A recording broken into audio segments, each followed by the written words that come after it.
Hello people on the internet, my name is Josh Stevenson from Invest North, and I'm here to give you a 10-step solution to finding an affordable income property, not in your neighborhood, but in an affordable one. It's for all those people that feel that they've been priced out of the market and they want some extra money for groceries or their children's education. Follow me through the 10-step journey to financial independence. If you like this video and find it helpful, please press subscribe and like it. That way it can get out to more people. Step 1 is called Show Me the Money. And by show me the money, we want to determine the amount of equity you have in your house. Now, a lot of people are knowledgeable about this topic, but if you don't know the value of your house, you can A, ask a real estate company to come in and do it, but there might be some strings attached there. Or B, go to zolo.ca. It's an online service that you simply type in your address and boom, the approximate value of your house pops up based on comparables in the neighborhood. Step 2 in this process is called Lock It Down. And by lock, we mean line of credit. Now, there are 2 types of credit you can get in this circumstance.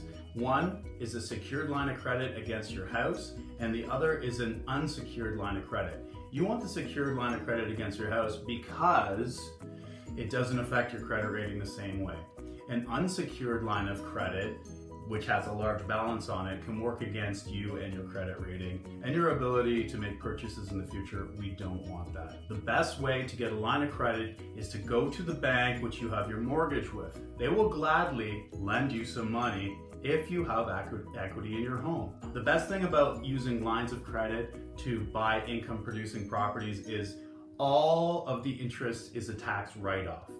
Step 3 in this process is called happy home hunting. And by home, we mean income property. Now it's time to find the perfect income property for you. So you probably want to get on MLS and type in places that are north of you, a little more remote, that have affordable income property markets. We're talking about Sundridge, North Bay, Timmins, Sudbury, Berks Falls, Trout Creek, places north of you that are more affordable. And once you have found some places that you're interested in and the market that you're interested in, press the heart button on the property and it'll store it for you. Remember, you're looking for towns and cities that have strong employment, appreciating home values, and good rents. After you've done this, you probably want to find out what a market rent is. How much do single family homes rent out for? What do you get for a 1-bedroom, a 2-bedroom if you're looking at duplexes or triplexes? And then you want to have a simple list of your expenses. You take your income or potential income minus your expenses and you get an idea of the cash flow you can produce. Step 4, find your hustler. And by hustler, I mean motivated real estate agent. Not all real estate agents are created equal. Some love to pound the pavement, find you a great deal, and they're in there like swimwear. Others are slow to return calls, slow to get you a showing, and the deal disappears. You don't want those ones. You should ask for somebody who specializes in income properties, who know about those ones in particular. You can also tell them you're thinking of building a portfolio in that town. They'll be your best friend. Remember, avoid the deadbeats, and the best real estate agents will tell you about the deals before they even come on the market. Those are the ones you want. The income property tour will probably take you about 3 hours if you look at multiple properties. Now, once you find that wonderful real estate agent, you want to send them a list of properties you're looking for and looking at. He or she should also have a list that you might be interested in as well. You give them the price range, let's say between $140,000 and $300,000, and they will compile a list that you'll be looking at. You're looking for single family homes with more bedrooms. The more bedrooms, the more cash flow it produces. A 2-bedroom doesn't earn the same as a 3 or a 4. You're also looking at the structure of the place. You're looking at the roof, the furnace, the neighborhood. Is it safe? Is there crime there? The average rents in that neighborhood. Are the schools around any good? Do people want to send their children there? Is there a bus route? Are there employment opportunities? Those are the things you're looking for.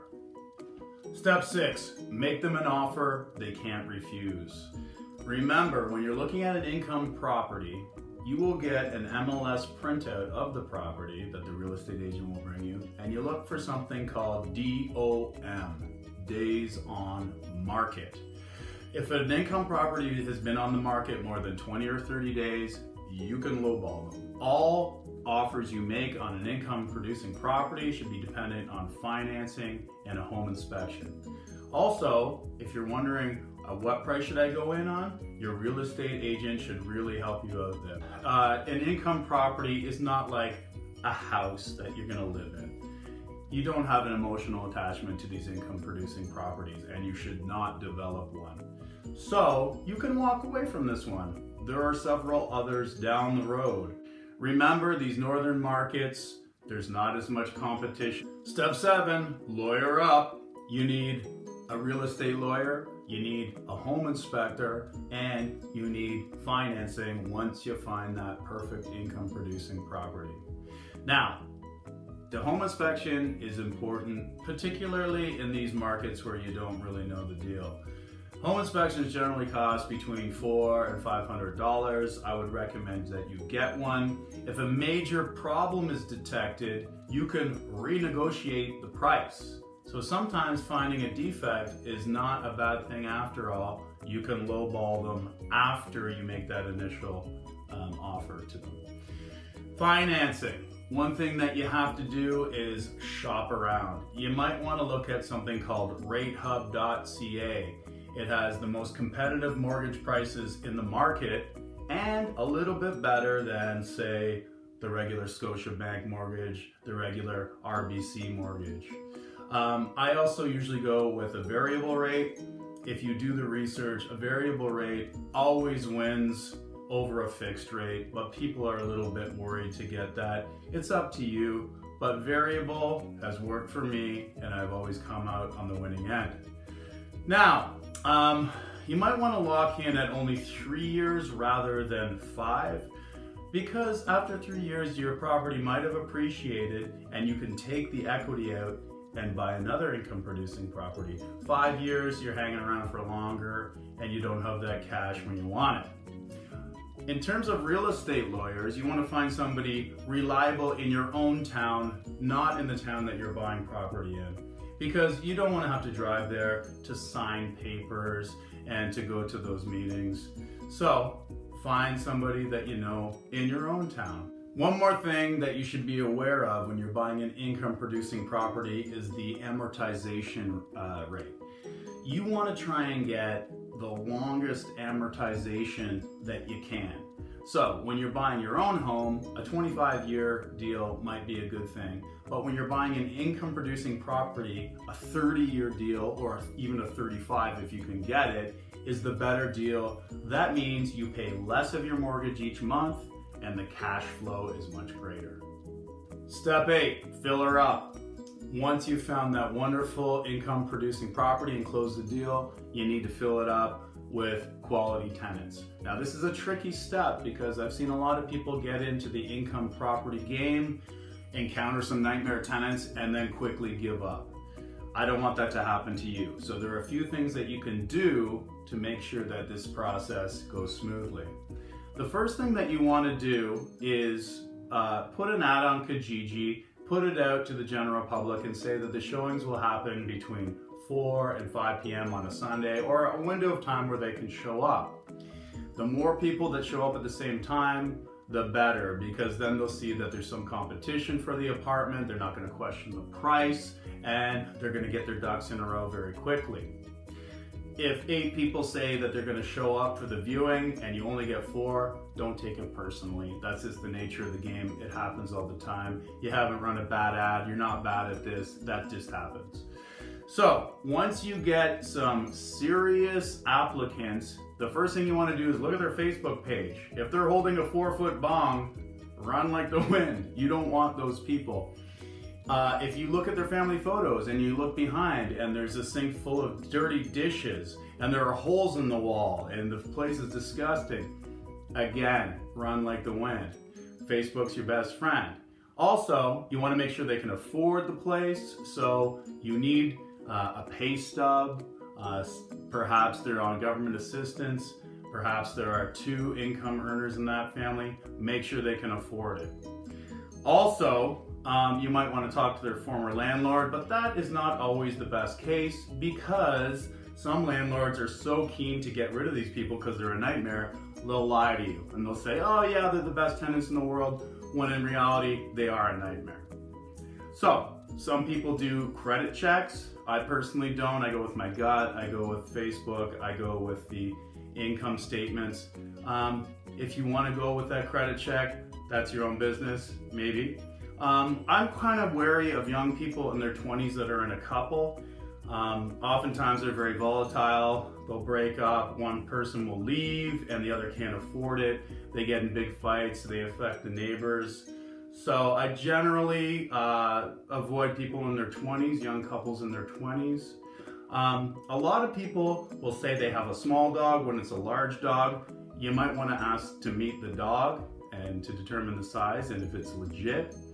And I also notice people of a certain socioeconomic bracket love their pets, and they'll have a guinea pig and a groundhog and 2 German shepherds and 5 cats. So be very wary of those pets. They can ruin your place.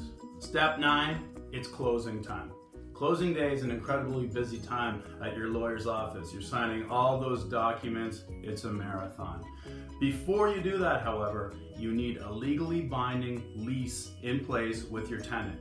Now, in Ontario, the only lease that is recognized by the government at this point is found on the ontario.ca website. Download that and sign that one with your tenants. All others are null and void. Now, when you're filling out that lease, put the snow removal on them. They should shovel out their driveway and their walkways. Utilities, I already mentioned, you don't want your tenants running up those utilities. Oftentimes, they'll have the heat on full blast and 2 windows open. It drives you insane. Also, they'll have every TV and computer and video game on in the world. You're on the line for that electricity. Put that in their name if you can. In a duplex or a triplex, if they are separately metered, make sure that they're paying their own utilities. You'll thank me later. Finally, go to the lawyer's office, sign all the documents, and if you don't want to be in North Bay or Timmins or Sudbury the day of closing, the day your tenants move in, your real estate agent will be more than happy to hand the keys to your tenants and they can do it from there. You know, they've made a lot of money through you, it's the least they can do. Step 10, get her done. The last thing you need to do to close this deal is to make sure that your place is move-in ready the day your tenants move in. Now, if you're unavailable, your real estate agent might want to do that last walkthrough for you and let you know if there's anything that you need to address. But most sellers know that that place has to be spick and span and in tip-top shape the day that they hand it over to you. Make sure if there's a shed in the back to lock it up. If there are extra storerooms in the basement, lock those up. Tenants often fill those things with all of their items and then they move out and it's your responsibility. Lock everything up that is not on the lease and make sure it doesn't get filled with junk. So I hope that this video has shown you that yes, it is possible to buy a property in a market that is far away from you and to purchase and run it effectively from afar. Now, those of you that are wanting a property management company to help you out in this situation, remember it's about 10% of the overall monthly rent. So if you rent out a single family home for $1,400, you'll be paying the property management company $140 of that. If this is a bit daunting to you, this entire process, remember Invest North does this for people all the time. We help people buy properties that are suitable. We put good tenants in place. We will help with the financing if you're having trouble getting a mortgage. We will provide screening and we can handle property management if you like. So remember, the best time to buy real estate is yesterday.